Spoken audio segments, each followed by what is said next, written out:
Hello, everybody. This is Henry's Coffee Shop Talk. This morning I'm going to talk about people that go through TikTok and YouTube, and I got quite a few of them that are following me and commenting on things that I'm posting on Henry's Coffee Shop Talk. So my Coffee Shop Talk is going to say thank you. And I think it's important. I'm trying to post things that can help others. And I say that because somebody just recently watched the one I put on about health and then commented about he's been smoking since he was 19. He thanked me for taking care of my health. Now I want to help him. The whole purpose of my coffee shop talks is to help everybody make themselves better. If I can't help everybody, one is better than nothing. If this helps you, talking to you, and you leaning on me and writing me, then I want this to help you.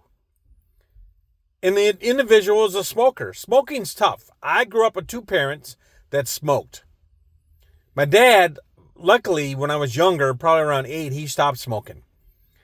Because he started smoking, he was smoking cigarettes, and he shifted over to cigars, and then me and my brothers would piddle with the cigar because he'd leave it in the ashtray, and then he got pissed off and he quit smoking. That was one hard way of doing it. I don't think he was a real dedicated smoker. But the worst thing, though, then he started chewing tobacco. Then he had throat cancer, and he had a bunch of other health problems. So that didn't help him either. So he went over to the flip side of doing tobacco. He still had to have it. He just found different ways to do it. And he switched different ways he did the chewing. And it was nasty because he'd spit everywhere. And I hated it. And I can give you a nasty story on that. But it's disgusting. My mom smoked ever since she was like 12 years old. My mom passed away about 3 years ago because they went to do a biopsy, which I still think was stupid. I mean, at 78 years old, 79 years old, 80 years old, you're going to go do a biopsy. I'm telling you right now, even at 60, your body don't heal like it does. I can imagine about what I'm going to be like at 80. And then you're going to go do a biopsy on a bronchial tube or a lung, and you don't think something's going to fail. She's been smoking since she was 12 years old. So she was smoking 60-some years. And she was a heavy smoker. She was a closet chain smoker, puff, puff, puff. She spent hundreds of dollars on them damn things. So if anything, I'd like to go on to the cigarette companies and just sue them for allowing my mom to be hooked on something so bad. But she also suffered from other stuff and depression too. So that was her security blanket. And I'm glad she passed away basically while she was under anesthesia. So she really didn't know what happened to her. I share these stories with you because I want to help somebody. If you're addicted to cigarettes, or you're addicted to alcohol, or if you're addicted to drugs like my one brother, he's badly addicted to marijuana. He's been smoking his whole life and hugely addicted to it. And he's not able to function. He thinks he functions, but he don't function. He's having a hard time with income. Never held a job. He's got emotional problems are all over the place. So I try to help him. I try to reach out to him and try to show him love. But he's so ate up with angry. And he knows that I know he smokes marijuana and I don't like it. And so he just lashes out on me. So it doesn't even pay to try to help him. I try to help him and try to talk to him, but unless he goes to counseling and admits he has issues, and he has anger issues, he'll never change. But when you get addicted to those type of things, and I'm addicted to food, I'll be honest with you. So we all have different addictions, but another one is I probably suffer from, I don't know the disease name, but my stomach never feels full. You know, you can eat and you know you're full and you stop eating and you put it aside. My stomach never tells my body it's full. And it's a phenomenon. I watched it and it just never feels full. I can sit down and have supper with you and eat and I don't feel full. And then an hour later I want to eat again. So I mentally push that aside and I try to control myself.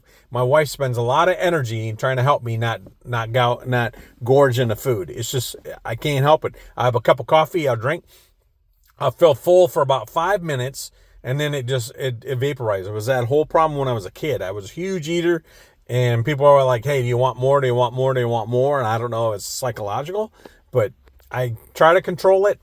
I'm still very stout at 61. I'm 225, 230 pounds. I'm 5'5", but I'm all muscle. And I do have a stomach, but my belt waist is 36 inches. But my name is Little Hercules because I am that stout. I'm very, very, very, very strong and hugely strong. And I'm very active, but my weight won't go down because I probably overeat. And I try to control it. I try not to eat all the portions and I try to eat different things that are better for me, which is helping. So my weight has stayed right where it's at. It goes up a little bit, 3 or 4 pounds, but it's like my temperature in my body says you're going to be at 230. I'll go to 233 and then I'll feel good, and then I'll come down to 225, and then lowest I've been in the past 20 years is 210. But it didn't stay there very long, and it was really hard to do, and I had to do isogenics. I did all kinds of weird products just to try to keep my weight down.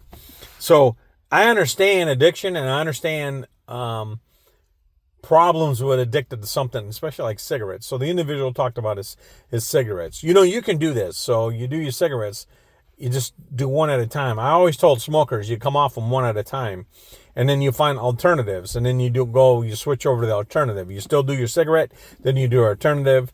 But if your partner that you're with is still smoking too, that don't help, because what happens is they feed that other nicotine urge, and you see it. So you have to get your partner to be on board with you. You got to do it as a team. Build a plan, and then find a product you can switch over to that'll satisfy your urge. And then as you get off the cigarette, you wean yourself off them, right? You're going to have a withdrawal portion, but you got to do it correctly. If you try to do it cold turkey, the withdrawal is too hard, and then you advocate the food or other things, and you put on weight, and then you go back to cigarettes.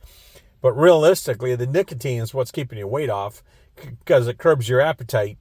It's a fulfillment type thing. It's a mental type thing. So you got to do it slowly. Now, I've seen this, and I've helped my sailors on the submarine that were smoking because the Navy wanted to go smokeless. I was able to help many sailors that were hard chain smokers, because under stress, they'd smoke more, and they kept them calm. But I worked this process that I'm discussing with you, with them, and probably out of the 40 smokers I had, I got a good 30 of them to stop smoking. And the other ones had to have the mental aptitude that they wanted to quit smoking. They just didn't have it, and they didn't want to. So you got to have the desire to do it. You have to acknowledge it's bad for you. You have to do it slowly. You have to come up with alternative products that are safer, and then wean yourself off that. And then you get onto the alternative. Then you wean yourself off the alternative. But you can't go cold turkey. It's too hard, especially if you're doing it for many years. So I hope this 7 to 10 minute discussion will help somebody. I hope it makes sense of what I'm saying. And I'm telling you that you can do it. And you can do it. So that's my coffee shop talk today, is to help somebody else get off a product that they know is not good for them, and it is slowly destroying them and taking your longevity away. It takes away time on your clock. You never know what your clock time is anyways. Now you add smoking to it. Now you're deteriorating it even longer. So I knew my grandfather lived to 62. He didn't have good health. He didn't take care of himself. He was a farmer. He was thin. So even though he was thin, he still died at 62 of other complications. So I know. And my dad was almost 80. My mom was almost 80. Plus, she was a smoker. My dad didn't take care of himself either. So I know at least I have the longevity of possibility of 80 years old. Now, I'm trying to take care of myself. I walk a lot. I 10 to 20,000 steps a day. I try to post it to help motivate others. And you should too. There's a lot of negativity on TikTok, YouTube, or anywhere on social media. And there's no positive people out there trying to help others. It's very small. I try to find it, and I don't see it. I'm kind of like the only guy out there that says, hey, you can do this. And I'm telling you can do it. All right? So keep the comments. Keep the following. Listen to what I got to say. Don't look down on yourself. Don't look in the mirror and say you can't do it. Tell yourself you can do it. Come up with a plan. Come up with alternatives. And slowly migrate yourself over. You can do it. I know if I can do it. I've slowly taken my eating ability to want to gorge down to a minimum. I've dropped at about 60%, and I have more to do, and I understand that. Self-recognition is the big key of starting this whole process. Drugs, alcohol, smoking, or even overeating. And you can also be compulsive over-exercising too. Anything that you do more than an average person does, that's an overindulgent, and it's not good for you. All right? Anyways, I want everybody to have a great day. God bless America, and I hope we have peace and more peace, less wars, and people stop killing each other. All right? I want everybody to have a great day. Henry out. This is my coffee shop talk for today.